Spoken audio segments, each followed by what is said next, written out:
Maombi ya kujitenga yanaweza kuhusisha kujitenga na mambo yafuatayo. Maombi ya kujitenga yanaweza kuhusisha kujitenge na watu. Uende mahali kusikokuwa na watu ukaombe peke yako. Lakini vile vile kujitenga na simu.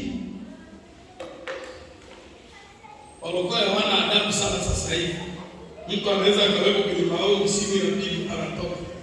Halo, niko kwenye maombi, Una pepo.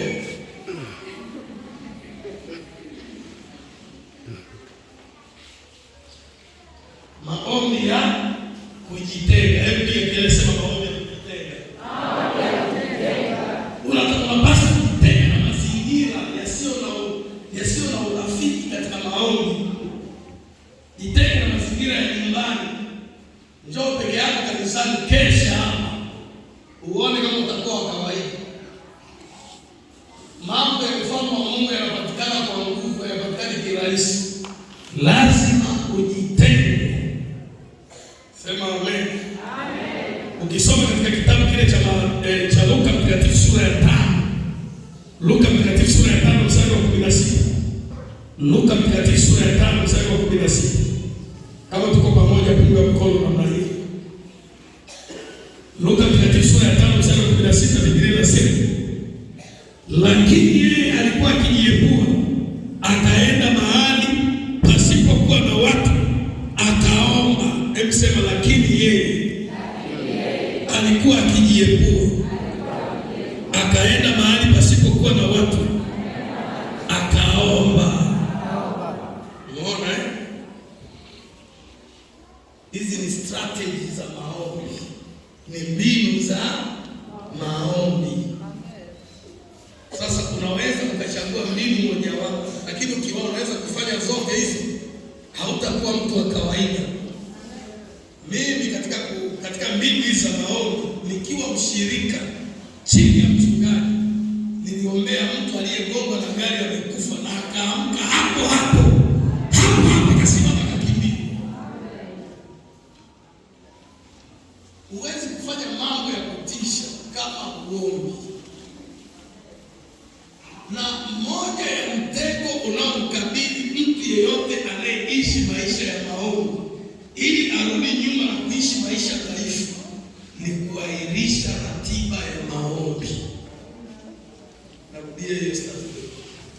Mmoja ya mtego unaomkabili mtu anayeishi maisha ya maombi kwa lengo la kurudi nyuma na kuishi maisha ya kawaida, maisha yaliyopoa, ni kuahirisha ratiba ya maombi.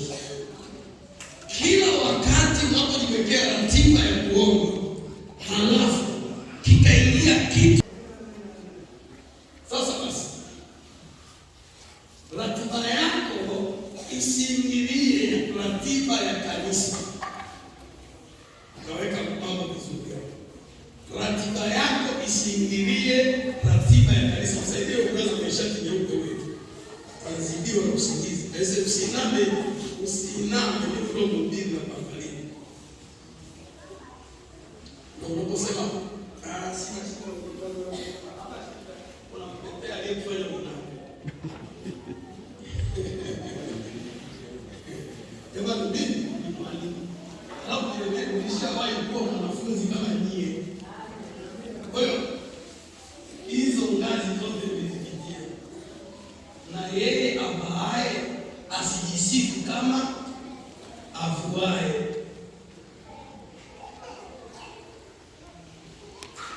Umeelewa vizuri?